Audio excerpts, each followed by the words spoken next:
আমাদের এখন কত সুবিধা, তাই না? যখনই টাকার দরকার হচ্ছে আমরা কিন্তু রাত দুপুরে গিয়ে এটিএমে গিয়ে টাকা তুলে নিয়ে আসছি।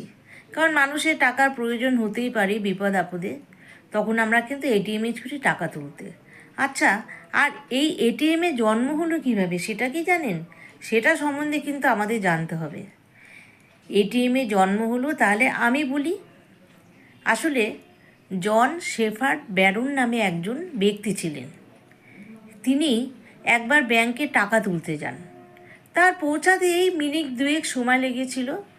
অবশেষে ব্যাংক বন্ধ হয়ে গেল। তার পৌঁছানোর আগেই 2 মিনিট আগে পৌঁছালে কিন্তু তিনি ব্যাংকটা খোলা পেতেন, কিন্তু এই 2 মিনিট পরে পৌঁছানোর জন্য ব্যাংক বন্ধ হয়ে গেল।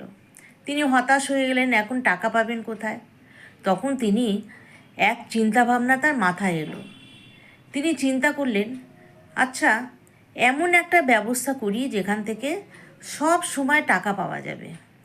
এই চিন্তা ভাবনা করে তিনি আবিষ্কার করলেন এটিএম, অর্থাৎ অল টাইম মানি।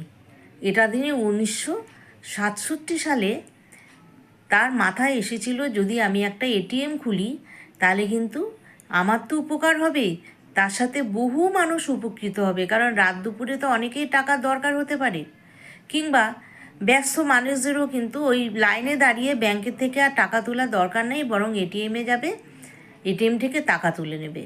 এই চিন্তাভাবনা করে জন শেফার্ড ব্যারন কী করলেন, ওই এটিএমের জন্ম দিলেন।